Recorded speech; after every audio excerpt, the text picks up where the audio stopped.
what is it about our current era that calls for centre-left progressivism? Why is the UK missing out on that, in your opinion? And what should the UK Labour Party do to learn from the rest of you? Oh, right. Yeah, question here. Yep, sir. Hi, Carla Adam from the Washington Post. I have a question on abortion. How important is it? Wide-ranging set of questions. This is what happens. The last questions always end up as you'll learn the lesson. Well, you should know this. I've seen you recently condemn Roe v. Wade, so I wanted to ask about that. But on a related note, how important do you think it is for countries around the world where abortion is allowed to fully decriminalize it the way you did in 2020? Right, and I'm hoping we're going to have it a go. I'm hoping that Anita Punwani can ask her question live. Anita, we've been trying to get through to you so you can ask your question live. Hi. We can hear you. Hello. Good. Hello. Fire away. Will a time come where the fact that you are a female leader no longer be a talking point? I think it's the right one to end on.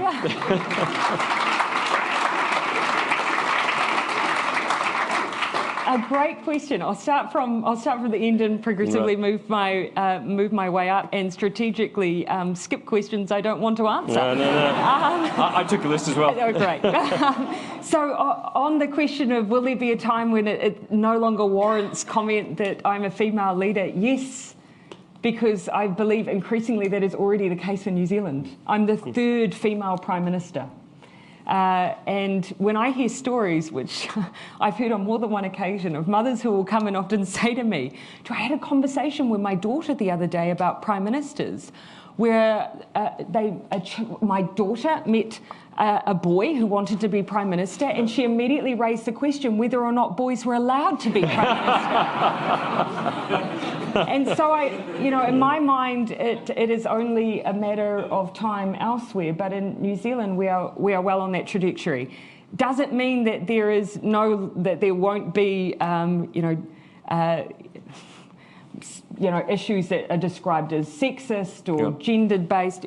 Look, that's probably a longer road to hoe, but I do believe that we're absolutely making progress.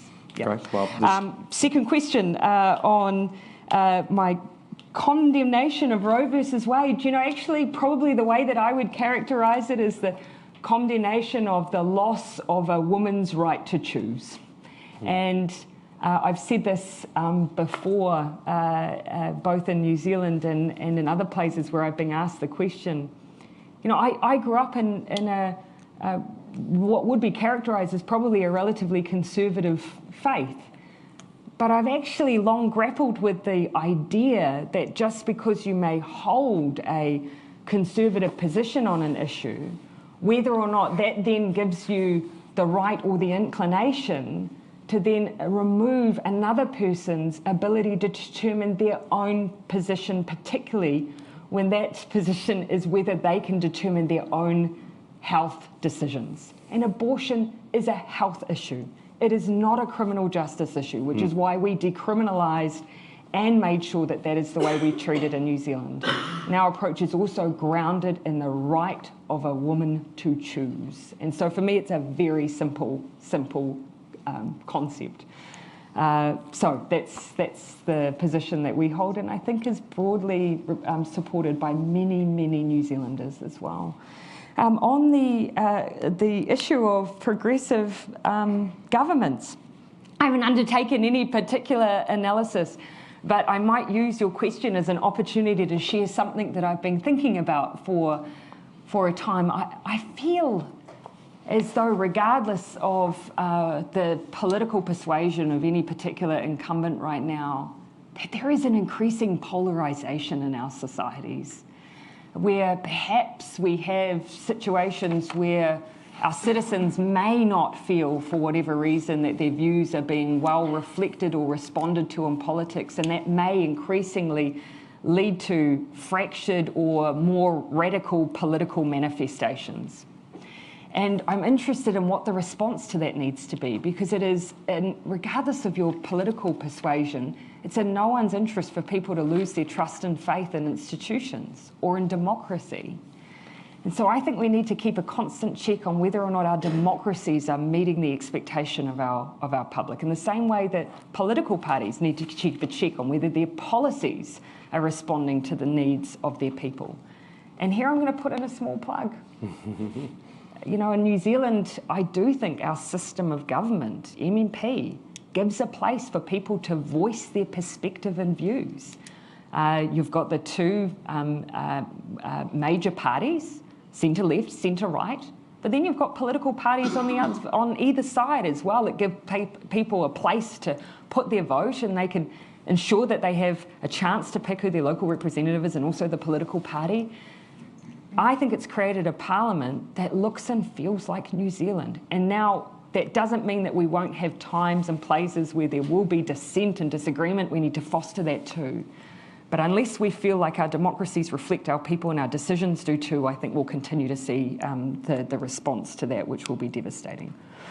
On trade, I'm loath to ever give anyone else advice. It is hard enough to govern your own country without having other people come in and give their reckons, and so I won't do that. But what I will say is that, you know, and same as I commented in my opening remarks, whether or not it's the FTA with New Zealand, Australia, or seeking accession to the CPTPP, it's seeking to enter into, and here I might do a plug for also the ACS agreement. We have an agreement, a trade instrument New Zealand helped author on climate-based trade to try and keep the free flow of climate-related goods and technology. You know, here I would encourage the UK, as it is, to reach into these trade instruments, because increasingly they are the way that we will create greater resilience in our regions. We have a number of economies where actually the trading options and economic ties are squarely in one direction, because the options and opportunities don't exist elsewhere, and that means that we have vulnerability and a lack of resilience. So the more that the UK does that, and we encourage likewise the United States to enter our economic architecture, I think the better off we'll all be. And the final question, the exodus. So I wouldn't describe, I mean, New Zealand has a very unique relationship with Australia where our people move between our two countries, long-standing. We have a unique relationship with the UK where we have a working holiday visa scheme which allows our young people to move between our two countries, and I was a benefactor of that. We have never feared the movement of our young people because in our minds it gives a level of experience that we ultimately benefit from. So I took home everything that I learnt here. I have a great affinity and love of your nation as a result of my time here, and in fact I consider that people-to-people contact to be good for diplomacy, good for international relations, good for New Zealand. So I'll never discourage a young person from taking those experiences. Well, thank you very much for those comments. Thanks for taking so many questions, and you can tell by not just the amount of people here, but by the intensity and variety of the questions, what's going on. One of the questions we didn't get to from, I think it was Neen Jeffs, was about whether democracies can rebuild trust, and that was one of her big worries. In a way, I felt that as you were answering the questions, you were in the process of showing, I think, that that's part of what you believe your mission is. And I think, Nina, you know, you got the answer to your question in a lot of the answers, Prime Minister, that you provided. And I think when you said that you're doing things on your own terms, you were talking about foreign policy. But clearly New Zealand, under your leadership and your predecessors, is also trying to do that business of rebuilding trust under your own terms as well. And you can tell by the presence here, people are watching very closely, and I might add, with admiration. I do want to say a shout out and thanks to High Commissioner Bede Corrie. We were working on this visit for a little while. I'm glad we got it together. It's a long way to come, even via Madrid, but you can tell by our members are thrilled that you did. Thank you very much for answering so many questions. Thank you for being here. Thank you. One more applause. Stay in your seats.